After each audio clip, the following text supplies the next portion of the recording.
I publicly said on June 15th, 23, the day BlackRock submitted their application, that there will be an ETF. Larry was the one, not I.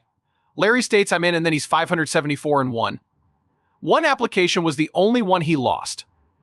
Due to the fact that BlackRock did submit an application, they are not out of the running, which is why I am hesitant to declare categorically that this will not pass. They simply do not. Renowned cryptocurrency investor Mark Yusko recently discussed the possibility of the SEC approving an Ethereum ETF on the Trade to Black podcast. The wider cryptocurrency markets will be greatly affected by this historic ruling. All eyes are on Bitcoin as its price soars to $1,681,000, up 1% in 24 hours and 2% for the week. But in the 7 days leading up to the ETF approval, Ethereum has soared 18%, capturing everyone's attention. As an impartial insider, Yusko manages more than $1.5 billion at Morgan Creek. He investigates the possibility that the approval of an ETF would trigger a fresh influx of institutional capital into cryptocurrency. Whether this step would confirm Ethereum's disruptive potential or if there are still obstacles to overcome is something that Yusko, an experienced investor, examines. Listen in as he delves into the possible effects of an Ethereum ETF on market trends and institutional investing strategies, and how this crucial subject is influencing the future of cryptocurrency. Given his public opposition to the Bitcoin ETF, one could have assumed he voted against it while someone else supported it. Actually, he did vote yes, as shown in the minutes. Did he really feel physically threatened by the courts, or was it just a game of three-dimensional chess? Is he implying, oh, I'll approve this, thus if BlackRock and these other guys want to buy up all the Bitcoin, we'll buy it? Oh, I've heard that said as a way to lure baby boomers into buying this non-Bitcoin cryptocurrency. Then we'll use eminent domain to seize it by stealing it. Like, all right, that's fine. But I think we should give that a go. Would the government be able to claim that we are seizing your assets? On a technical level, that's correct. Who would sue them?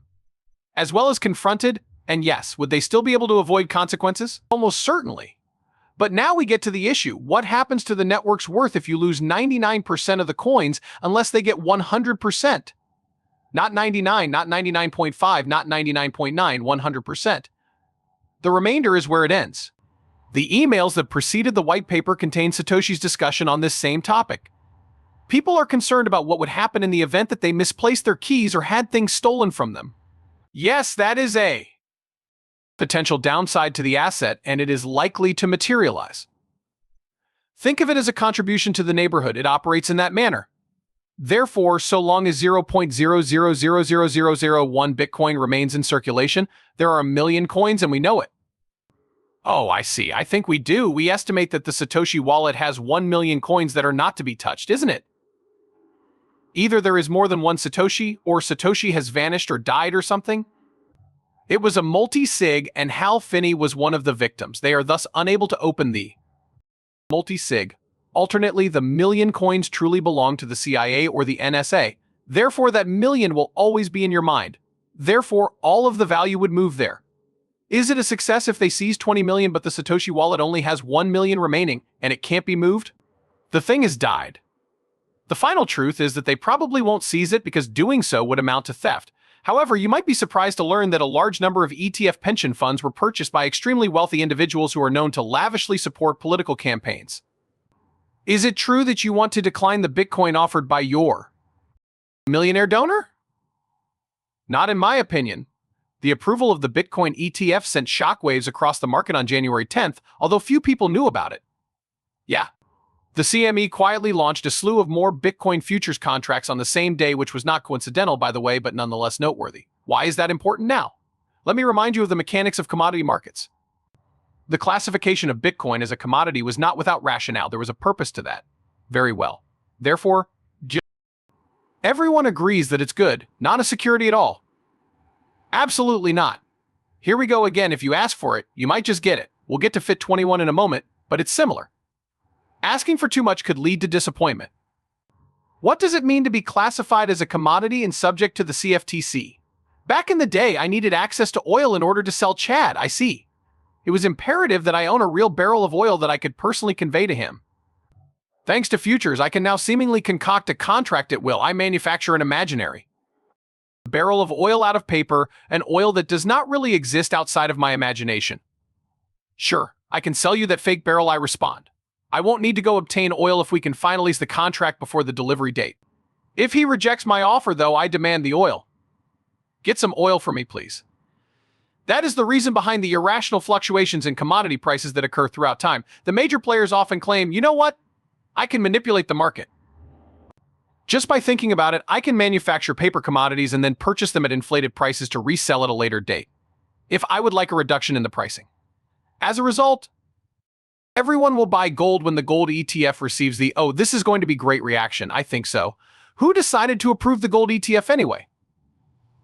It required 2.5 years. I don't understand why it took 2.5 years. Reason being, JP Morgan flat out denied it. We need twice as much gold, twice as much transferable gold before you can give your approval. On the shorter side, gold fell in price. Here is how it unfolded. It actually dropped and then popped back up again. The duration is 9 months as a result of JP Morgan's heavy short. And gold holdings for 9 months, the price finally began to rise after investors began purchasing the ETF. This also occurred with the Bitcoin exchange traded fund. I agree. It crashes immediately following takeoff. What on earth? Reason being, large financial institutions like JP Morgan are engaging in futures shorting, and yet again, nobody seems to care. No one is selling, it seems. A futures contract short seller is involved. The spot market is not moving because of that? Very well. Then why do they act in that way? If you take a look at the market activity since Bitcoin ETFs came out, you'll see that over half of the action happens overnight when the markets aren't open to the public. Major fluctuations occur as a result of the futures market's downward pressure on prices, which causes a morning gap. Therefore, would a large or small organization want to pay a premium or a discount for a large quantity of an item? No matter what, you must always follow their lead. Take a peek at the current state of crypto law. Ms. Warren, who has never really passed a bill, is your choice. It is unbelievable that she has been in office for so long and not a single law that she has introduced has been passed. Incredible, I know, but it can't be true. Also, she helped pay for other bills, so it's not all bad. To be honest, I could care less. Unfortunately, her name bill was never passed. Abolition of self-custody was her goal, though, so basically the notion is that everyone with digital assets on their phone can be confiscated without due process and is considered a criminal. Wow, that's not good. Take a look at that bill. It was never even considered. However, she spoke at length about it. Since it was the focus of the examination, she was hoping to garner votes with it. Nevertheless, all of a sudden, AB